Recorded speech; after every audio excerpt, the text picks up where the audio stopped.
श्रीराम जय जय राम. भगवंताला शरण जावे. मी जे जे करतो ते भगवंता करता करतो असे जो म्हणतो तो खरा व उत्तम भक्त होय. करतेपणा घालवायला उत्तम भक्त व्हावे लागते. भगवंत प्राप्तीशिवाय दुसरे काहीही नको असे वाटणे हे भक्ताचे लक्षण आहे.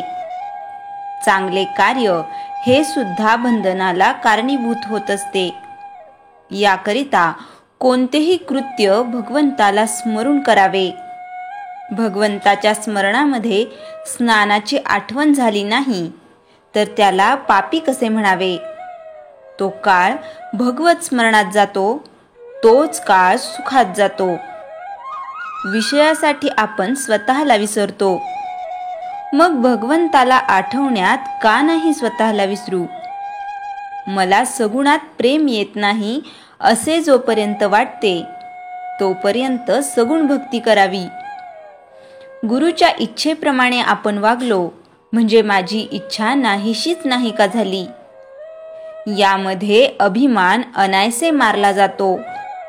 मीपणा टाकल्याशिवाय गुरु आज्ञा नाही पाळता येत. गुरु आज्ञा प्रमाण मानून माझी इच्छा मी दाबू लागलो तरी सुद्धा ती आपले डोके मधून मधून वर काढतेच. पण तिला एकदा कळले की हा ऐकत नाही की मग ती हळूहळू नाहीशी होत जाते. देह अर्पण करण्यापर्यंत मजल आली तरी गुरु आज्ञा मोडू नये. देहातीत व्हायला गुरु आज्ञेप्रमाणे वागणे या परते दुसरे काय आहे. मी देही नाही असे म्हणत राहिला तर माणूस केव्हा तरी देहातीत होईल. आपला धर्म आणि नीती सांभाळावी आणि सत्संगतीने राहण्याचा प्रयत्न करावा. संत आणि प्रापंचिक दोघेही प्रपंच करतात, पण प्रापंचिक करतेपणा आपल्याकडे घेतात तर संत राम करता असे म्हणून प्रपंच करतात. करतेपण तुम्ही आपल्याकडे घेतलेत तर सुखदुःख भोगावे लागेल. बायको आजारी पडली तर रात्रंदिवस जागतो आणि स्वतःला विसरतो. मग भगवंता करता नाही का तसे करता येणार. तळमळ असली पाहिजे की मग सर्व काही होते.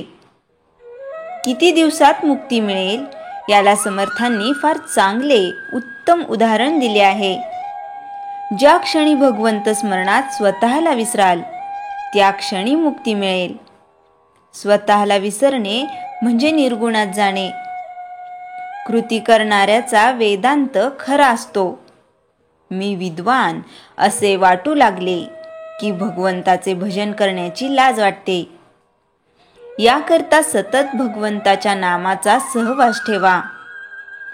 सहवासाने माणसाचे सुद्धा प्रेम जर वाढते तर भगवंताच्या सहवासाने केल्याने त्याचे प्रेम नाही का येणार. भगवंताला शरण जावे आणि त्याचे होऊन राहावे. यातच सर्व धर्माचे आणि शास्त्रांचे सार आहे. श्रीराम जय जय राम. चैतन्यवाणी. देहाहून व मनाहून आपण निराळे आहोत म्हणून नाम घेत तसे वेगळे राहण्याचा प्रयत्न करावा.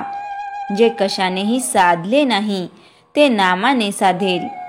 श्रीराम जय जय राम. श्री मनाचे श्लोक 13. निरूपण. म्हणा सांगपा रावणा काय झाले, अकस्मात ते राज्य सर्वे बुडाले. म्हणोनी कुडी वासना सांडवेगी, बळे लागला काळ हा पाठी लागी. या श्लोकामध्ये समर्थांनी आपल्याला काळाची जाणीव करून दिली आहे. जन्माला आलेल्या प्रत्येक जीवाचा मृत्यू हा ठरलेला आहे. जन्माला आल्यानंतर आपले जीवन जगताना कोणते धोरण वापरून आयुष्य व्यतीत करावे याचे मार्गदर्शन समर्थ करतात. हे मना, संपूर्ण आयुष्य केवळ स्वार्थ साधण्यात वाया घालविले. जन्मावरी स्वार्थ केला, तितू काही व्यर्थ गेला. केसा विषम काळ आला अंतकाळी. दास 3:5:50. जन्मभर सुखासाठी धडपड करून शेवटी यातनाच सोसाव्या लागतात. हा जन्म साऱ्या दुःखाचे मूळ आहे.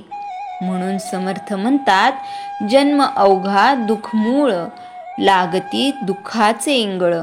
म्हणोनिया तत्काळ स्वहित करावे. दास 3:5:52. जन्म हा कष्टदायक तर आहेच, पण काळ देखील आपल्या मागे दबा धरून बसलेला आहे. कधी घाला घालेल सांगता येत नाही. म्हणून हे जीवा, ऐश्वर्याची घमेंड करू नकोस आणि दुर्वासनेचा त्याग कर. काळाचे भान ठेवून नरदेहाचे सार्थक करून घे. जय जय रघुवीर समर्थ. श्रीराम जय राम जय जय राम. गोंदवलेकर महाराज चरित्र. समर्थ रामदास गुरु अवतार. तोच माझा गुरुराव खरोखर. मारुती रूप चिरंजीव थोर, तोच माझा ब्रह्मचैतन्य. महाराजांनी कित्येकांना मारुतीच्या रूपात दर्शन दिले. कित्येकांना रामाची सेवा करण्यास सांगून त्यांचे दुःख दूर केले.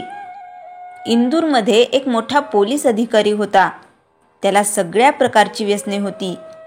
नेहमी मोठ्या गुरमीत असायचा. तो महाराजांना अगदी तुच्छ मानत असे. तो महाराजांना म्हणाला, तुम्ही स्वतःला एवढे साधू म्हणता, तर मग माझे भविष्य सांगा, मग मी तुम्हाला मानेन. महाराज म्हणाले, अहो, आम्ही बोलून चालून रामदासी. आम्ही फक्त नाम जाणतो, पण तुमची इच्छा ही गोदू पूर्ण करेल. असे म्हणून त्यांनी गोदूच्या पाठीवर थाप मारून म्हणाले, गोदू, यांना यांचे भविष्य सांग. गोदू म्हणाली, साहेब ऐका, आजपासून 18व्या दिवशी तुझी दोन्ही पोरं मरतील. 15 दिवसांनी तुझी बायको मरेल. नंतर तुझ्यावर सरकारी रोष ओढवेल. पण महाराजांना शरण गेलास तर सारं ठीक होईल. तो अधिकारी मनात चरकला, परंतु त्याचा विश्वास बसला नाही आणि गोदाने सांगितलेले भविष्य खरे झाले. त्याचे डोळे उघडले. तो तात्काळ महाराजांकडे येऊन त्यांच्या पायावर डोके ठेवून अश्रू गाळू लागला. महाराज, माझ्या अपराधाची आपण मला एवढी मोठी शिक्षा करावी. महाराज कळवळून म्हणाले, अरे, हे काय बोलतोस? मी शिक्षा करीन ही कल्पनाही मला सहन होत नाही. अरे, ज्या गोष्टी घडल्या त्या तुझ्या प्रारब्धाने घडणारच होत्या. तुला आधी कळलं इतकेच. जन्म मृत्यू हे भगवंताच्या हाती असतात, कोणाच्या म्हणण्याने घडत नसतात. तो अधिकारी म्हणाला, महाराज, आता मी काय करू? महाराज म्हणाले, आता यापुढे मन नामस्मरणात गुंतव. त्याने तसे केले आणि तो भगत किसनराव म्हणून प्रसिद्ध पावला. महाराजांनी गोंदावल्यात धाकटे मंदिर, दत्त मंदिर, औंधची यमाई मंदिर, शनी मंदिर बांधले. कितीतरी राम मंदिरांची स्थापना केली. त्यांना खाजगी जीवन राहिलेच नव्हते. महाराजांचे म्हणणे, भोग हे भोगावेच लागते, पण नामामुळे ते सुसह्य होतात. त्यांनी कधी कोणाचे मन दुखावले नाही. प्रत्येकाच्या अडीअडचणीत, संकटात धावून गेले. ब्रिटिश अधिकारी जेकबने महाराजांवर विष प्रयोग करण्यासाठी जेवायला बोलवले. त्याचा हेतू माहीत असूनही त्याचे मन दुखवू नये म्हणून महाराज गेले. पुढे त्या विषामुळे त्यांचा सर्वांगाची आग आग झाली व तेव्हापासूनच त्यांना दमा बळावला.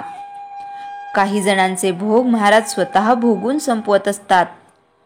औंधच्या राणीची पापे, काशीबाईचा ताप, असे कितीतरी लोकांचे भोग त्यांनी स्वतः भोगले. महाराज म्हणजे निव्वळ प्रेम, फक्त प्रेमच. संकलन सिंधुसूत. श्रीराम जय राम जय जय राम. जयाच्या जनी जन्मनामार्थ झाला, जयाने सदा वासनामात केला. जयाच्या मुखी सर्वदा नाम कीर्ती, नमस्कार तया ब्रह्मचैतन्य मूर्ती. श्रीराम जय राम जय जय राम. जानकी जीवन स्मरण जय जय राम.